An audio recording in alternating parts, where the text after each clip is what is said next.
గత 2, 3 రోజులుగా మనం చూస్తూ ఉన్నాము. ఈ బెట్టింగ్ యాప్స్ ప్రమోట్ చేస్తున్న వాళ్ళపైన అటు సజ్జనర్ గారు రియాక్ట్ అయినప్పటి నుంచి కూడా మొత్తం వీళ్ళందరూ బయటకొచ్చి అసలు మేము ప్రమోట్ చేసినందుకు సారీ అని కూడా చెప్తున్న పరిస్థితులు మనం చూస్తూ ఉన్నాము.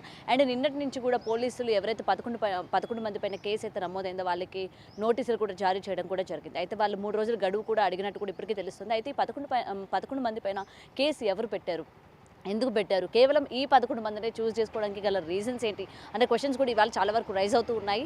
మరైతే ఆయన ఎవరో కాదు, అడ్వకేట్ భవానీ కృష్ణ యాదవ్ మనతో పాటు ఉన్నారు. సజ్జనర్ గారు అలాగే వీళ్ళ యొక్క ప్రోత్సాహంతో ఈ బెట్టింగ్ యాప్స్ ఆడుతూ జనాల్ని మోసం చేస్తూ, అంటే జనాలు వీళ్ళు మన ఇన్ఫ్లుయెన్సెస్ కదా, వీళ్ళు చెప్పేది కరెక్టే ఉంటుంది అని చెప్పి ఎవరైతే నమ్మి బెట్టింగ్ యాప్స్ ఆడి వాళ్ళ యొక్క ఫ్యూచర్ని పాడు చేసుకుంటున్నారో అలాంటి వాళ్ళకి న్యాయం జరగాలి అని చెప్పి ఈరోజు వాళ్ళపైన కేసు అయితే నమోదు చేయడం కూడా జరిగింది. మరి వీళ్ళే ఉన్నారా, ఇంకెంతమంది పైన వీళ్ళు కేసు అన్నది నమోదు చేయడం జరిగింది, ఇవన్నీ విషయాలు కూడా లాయర్ మాటలను తెలుసుకునే ప్రయత్నం చేద్దాం. నమస్తే అండి. నమస్తే అండి. సో ఈ 11 మందే కాదు, చాలామంది ఉన్నారు. ఏంటంటే వీళ్ళు 11 మంది ఫస్ట్ ఏంటంటే లైమ్ లైట్లోకి వచ్చి అంటే వీళ్ళ యాడ్స్ అనేవి ఇంకా ఇన్స్టాగ్రామ్ రన్ అవుతున్నాయి. వీళ్ళు ఏదైతే బెట్టింగ్ ప్రమోట్ చేశారో వీళ్ళు 11 మంది కాకుండా ఇంకా చాలామంది ఉన్నారు.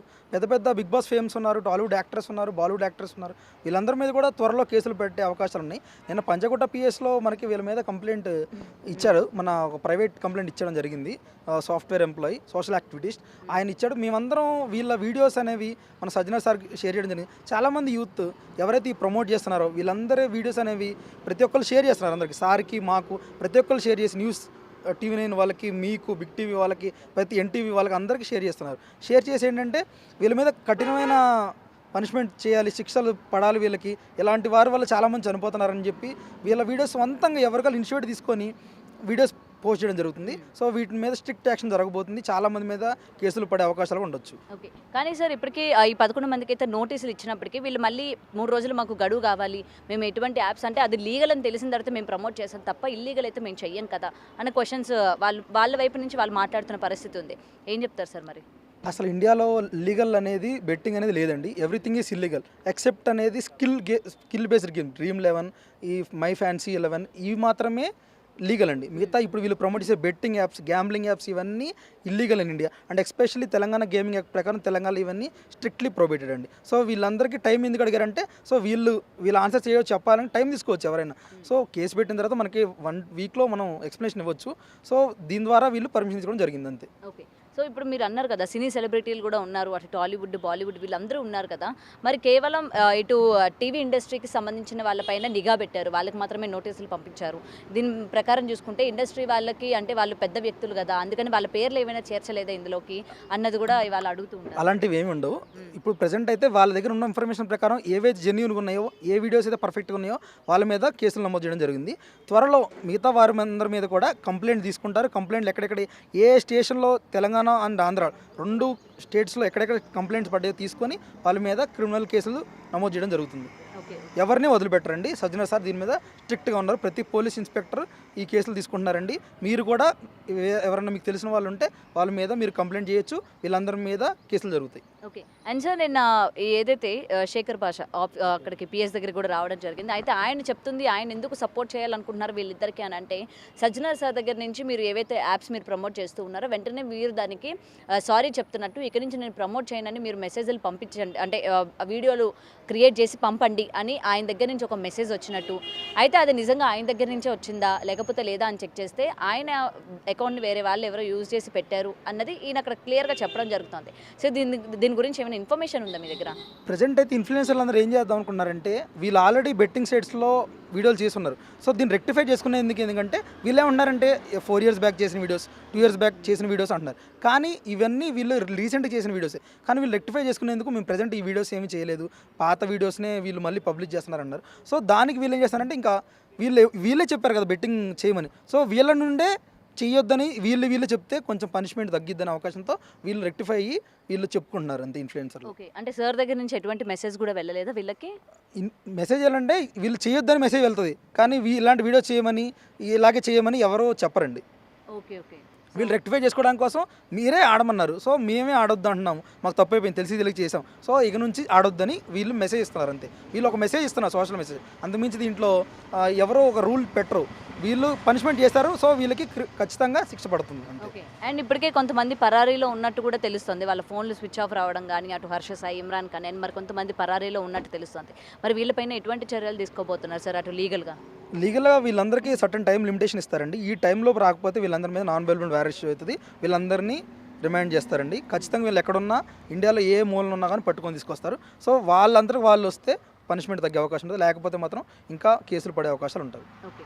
అండ్ సార్ ఇప్పుడు మీరు మొత్తం కూడా చెక్ చేస్తారు కదా, వీళ్ళు ఎటువంటి బెట్టింగ్ యాప్స్ ప్రమోట్ చేశారు, దీని ద్వారా అంటే వీళ్ళ యొక్క కూపన్ కోడ్స్ యూజ్ చేసి ఎంతమంది ఆడారు, ఎంతమంది వాళ్ళ ప్రాణాలు కోల్పోయారు అని దానిపైన మీరు చూస్తూ ఉంటారు కదా. మరి వాళ్ళ నుంచి ఎవరైనా వచ్చి మేము పలానా వ్యక్తి చెప్పబట్టే మేము ఆడాము అని చెప్పి కానీ కేసు కనుక పెట్టినట్లయితే ఏం చెప్తారు మరి? గతంలో చాలామంది యువత చనిపోయారండి. చిన్న చిన్న గ్రామాల్లో కూడా ఈ బెట్టింగ్ లాడి చనిపోయారు. వాళ్ళు ఆల్రెడీ కేసులు వేశారు. బెట్టింగ్ సైట్స్లో డబ్బులు పోయి మనస్తాపంతో వీడియోలు కూడా పెట్టారు. కానీ వాళ్ళు ఎక్కడ మెన్షన్ చేయలేదు పలానా ఇన్ఫ్లుయెన్సర్ చెప్పాడు పలానా. కానీ వాళ్ళు ఏంటంటే ఇన్ఫ్లుయెన్సర్ చెప్పినట్టు లింక్ ఓపెన్ చేస్తారు. ఇన్ఫ్లుయెన్సర్ని గుర్తుపెట్టుకోరు. వీళ్ళు ఇప్పుడు చెప్తున్నారు ఆన్ ద టైం. మీరు చెప్తున్నారు బిగ్ టీవీ వచ్చింది, మనం మాట్లాడుతున్నాం, ఇదే గుర్తుంటుంది. కానీ తర్వాత 10 రోజుల తర్వాత మనం ఎక్కడ ఇంటర్వ్యూ ఇచ్చామని చెప్పలేం కదా మనం.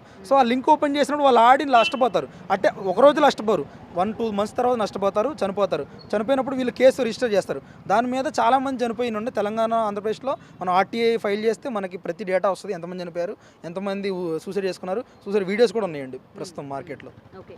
మరి ఇప్పుడు దీన్ని బట్టి మీరే అన్నారు వాళ్ళ పేర్లు కూడా గుర్తు పెట్టుకోలేకపోవచ్చు అని చెప్పి. మరి పేరు గుర్తులేనప్పుడు వీళ్ళు తప్పించుకునే ప్రయత్నం కూడా ఉంటుంది కదా ఇక్కడ. అంటే వీళ్ళు తప్పించుకోవడానికి ఛాన్సెస్ ఉంటాయి కదా? ఛాన్సెస్ ఉండడానికి లేదండి. వీళ్ళన్ని వీడియోస్ అనేవి ఆల్రెడీ ఇంటర్నెట్లో, సోషల్ మీడియాలో ప్రజెంట్ అయిన మార్కెట్లో ఉన్నాయండి. ఈ వీడియోస్ అన్ని తీసుకొని వీళ్ళు ప్రమోట్ చేశారు. వీళ్ళ ద్వారా ఎంతమంది లాగిన్ అయ్యారు, వీళ్ళు లాగిన్ కోడ్స్ ఉంటాయి, యూజర్ కోడ్స్ ఉంటాయి, వీళ్ళకి ఎంత డబ్బులు వచ్చినాయి, ఎంత డబ్బులు వెళ్ళినాయి బయటికి, వీళ్ళు ఎంత ఇన్కమ్ ట్యాక్స్ కట్టారు, ట్యాక్స్ కట్టకుండా ఉన్నాయి ఎంత, ఇదంతా వాళ్ళకి తెలుస్తుంది. డేటా అంతా తీసిన తర్వాత ప్రతి వాళ్ళ మీద సెక్షన్స్ ఇంక్లూడ్ చేసి ఫర్దర్గా ప్రొసీడ్ అవుతారండి పోలీస్ వారు. అండ్ సార్ మీరు చూసినట్టయితే నిన్ననే నాన్మిష్ ఒక వీడియో రిలీజ్ చేయడం కూడా జరిగింది, హర్ష సాయితో మాట్లాడిన వీడియో. సో వాళ్ళకి డబ్బులు ఏ విధంగా వస్తాయి, దానికి ట్యాక్స్ కట్టాల్సిన అవసరం కూడా లేదు, జీఎస్టీ కట్టాల్సిన అవసరం లేదు అని కూడా చెప్పడం జరిగింది. అండ్ మీరు ఇప్పుడు చెప్తుంటే వాళ్ళకి ఎంత ట్రాన్సాక్షన్స్ అయినాయి, ఎంత ట్యాక్స్ పే చేశారు ఏంటి అని అంటున్నారు. మరి ఇక్కడ ఏంటంటే అసలు ట్యాక్సే కట్టకుండా మాకు మనీ వస్తుంది అని చెప్తున్నారు. మరి ఈ కోణంలో అయితే ఇక్కడ మరి వీళ్ళు దొరికే ఛాన్స్ లేదు కదా? వీళ్ళు బ్యాంక్ అకౌంట్స్కే రావాలి కదా. ఇఫ్ సపోజ్ ఆఫ్లైన్లో అమౌంట్ తీసుకున్నారనుకోండి అక్కడ దొరకరు. కానీ వీళ్ళు అకౌంట్స్లో పడ్డ ట్రాన్సాక్షన్ చూసుకోవాలి కదా. ఇప్పుడు బెట్టింగ్ ఆడుతున్నారండి, బెట్టింగ్ ఆడే వాళ్ళ దాంట్లో డిపాజిట్స్ ఉంటాయి, విత్డ్రాల్స్ ఉంటాయి. డిపాజిట్ ఎక్కడి నుంచి పడుతుంది, ఈ అకౌంట్ నుంచి నీకు పైసలు ఎందుకు పడ్డాయి, ఈ అకౌంట్ నుంచి ఎందుకు డబ్బులు పడ్డాయి. ఆల్రెడీ సైబర్ క్రైమ్ కంప్లైంట్స్ కూడా పడి ఉంటాయి. 1930 కాల్ చేసి డబ్బులు పోగొట్టుకున్న వాళ్ళు కంప్లైంట్ చేసి ఉంటాయి. ఆ కంప్లైంట్స్లో ఎవరెవరికి వెళ్ళిన అకౌంట్ ఎంతెంత అమౌంట్ వెళ్ళినాయి కానీ మనం every year IT returns file చేస్తాం కదా. సో మీ దగ్గర ఎంత అమౌంట్ ఉందని ఐటీ రిటర్న్స్లో తెలిసిపోతుంది కదా బ్యాంక్ అకౌంట్స్లో. వీళ్ళు క్యాష్ వెళ్తే ఆఫ్లైన్ అయింది. వీళ్ళు ఖచ్చితంగా పేమెంట్ తీసుకుంటే మాత్రం ఖచ్చితంగా దొరికే అవకాశాలు ఉంటాయండి. అండ్ వీళ్ళు వీడియోస్ ఉన్నాయి కాబట్టి, వీళ్ళు అడ్మిట్ అయిన వీడియోస్ ఉన్నాయి కాబట్టి అవి సరిపోతాయి చాలు. ఓకే. ఓకే. సో వీళ్ళకి ఏదైతే 3 రోజులు గడువు ఇవ్వడం జరిగిందో ఇది దేని గురించి ఇచ్చారంటే ఏం చెప్తారు? అంటే వీళ్ళు ఏమైతే ఎక్స్ప్లెనేషన్ ఇద్దాం అనుకుంటున్నారో పోలీస్ వారు వీళ్ళ క్వశ్చన్స్ ఫ్రేమ్ చేద్దాం. వీళ్ళు మీరు వేరే చోట ఉండొచ్చు, కొంతమంది దగ్గర అవైలబుల్ ఉండకపోవచ్చు, హెల్త్ ఇష్యూస్ ఉండొచ్చు. సో వీళ్ళు పర్టికులర్ టైం అడిగారు. సో ఈ టైం ఫ్రేమ్లో వాళ్ళు వచ్చి పోలీస్ వారికి వాళ్ళు అడిగే ప్రశ్నలకి జవాబులు చెప్తారని ఆశిస్తున్నాం అంతే. సో ఇంకా కొంతమంది కేసు ఫైల్ చేస్తున్నాము అన్నారు. సుమారు ఇంకా ఎంతమంది పైన కేసు వేస్తున్నారు సార్? ఇంకా చాలామంది వందల్లో ఉండొచ్చండి ఇన్ఫ్లుయెన్సర్లు అందరూ. దొరకని ఇన్ఫ్లుయెన్సర్లు చాలామంది ఉన్నారు, దొరికిన వాళ్ళు జస్ట్ 1% అండి. ఇన్స్టాగ్రామ్లో మీరే చూడండి, ఓపెన్ చేసి బెట్టింగ్ సైట్స్లో ఎంతమంది ప్రముఖమైన బిగ్ బాస్ సెలబ్రిటీలు, టాలీవుడ్ యాక్ట్రెస్, బాలీవుడ్ యాక్ట్రెస్ వీళ్ళందరూ ప్రమోట్ చేసిన వీడియోస్ అందరి దగ్గర ఉన్న ప్రతి వాళ్ళు స్క్రీన్ రికార్డ్ చేసి పంపించడం జరుగుతుంది. ఓకే. సో మీ నెక్స్ట్ స్టెప్ ఏంటి సార్? ఇంకా చాలామందిని అరెస్ట్ చేయాలనే ఉద్దేశంతో మేము ముందుకు వెళ్తున్నాం. అమాయకమైన విద్యార్థులు బలవుతున్నారు. చదువుకోవడానికి తీసుకున్న ఫీజులు కూడా వీళ్ళు బెట్టింగ్ సైట్స్లో డిపాజిట్స్ ఆడి నష్టపోయి చాలామంది తల్లిదండ్రులు కన్నీటికి కారణమైన వీళ్ళందరినీ కఠినంగా శిక్షించాలని కోరుకుంటున్నాం. Thank you so much sir. Thank you so much. Right, ఇదండి. సో ప్రెసెంట్ ఏంటంటే ఎవరైతే బెట్టింగ్ యాప్స్ ఆడుతూ ఉన్నారో, అలాగే ఎవరి ద్వారా కూపన్స్ కోడ్లన్నీ కూడా యూజ్ చేస్తూ ఉన్నారో, సో ఈ 3 రోజులు గడువు ఏదైతే ఇచ్చారో వీళ్ళు ఎటువంటి ఎక్స్ప్లెనేషన్ ఇవ్వాలనుకుంటున్నారు, అలాగే వీళ్ళకి సంబంధించిన బ్యాంక్ డీటెయిల్స్ కావచ్చు, వీళ్ళకి ట్రాన్సాక్షన్స్ ఏ విధంగా జరిగింది, ఆన్లైన్లో జరిగినాయా లేకపోతే ఆఫ్లైన్లో జరిగినాయి అనేది పూర్తి ఇన్ఫర్మేషన్ కూడా గ్యాదర్ చేసిన తర్వాత వీళ్ళకి లీగల్గా కూడా ఎటువంటి యాక్షన్స్ అయితే తీసుకోవాలో అటువంటి యాక్షన్స్ ప్రొసీడ్ అవుతాయి అనేది ఇక్కడ క్లియర్గా తెలుస్తోంది. అండ్ వీళ్ళే కాకుండా అటు ఇన్ఫ్లుయెన్సర్స్ ఇప్పటికీ కూడా ఎంతమంది అయితే ఇన్ఫ్లుయెన్సర్స్ ఉన్నారో వాళ్ళు, తెలుగు ఇండస్ట్రీకి సంబంధించిన వాళ్ళు, సీరియల్ యాక్టర్స్, సో వీళ్ళందరికీ దాదాపు 100 మందికి పైగా ఇంకా కేసెస్ నమోదు అవుతున్నాయి అనేది ఇక్కడ మనకి క్లియర్గా కనిపిస్తుంది. మరి రానున్న రోజుల్లోని ఇంకా ఎంతమంది పైన కేసు ఫైల్ అవుతుంది, ఇంకా ఎవరెవరు ఈ లిస్ట్లో ఉన్నారు, ఒకవేళ వాళ్ళు వీడియోస్ డిలీట్ చేసినప్పటికీ వాళ్ళ ఏమాత్రం కూడా వాళ్ళు ఎస్కేప్ అయ్యే ఛాన్సెస్ లేవు అనేది ఇక్కడ క్లియర్గా అడ్వకేట్ అయితే చెప్పడం జరుగుతుంది. కెమెరామెన్ పరశురామ్తో గౌతమి రిపోర్టింగ్, హైదరాబాద్.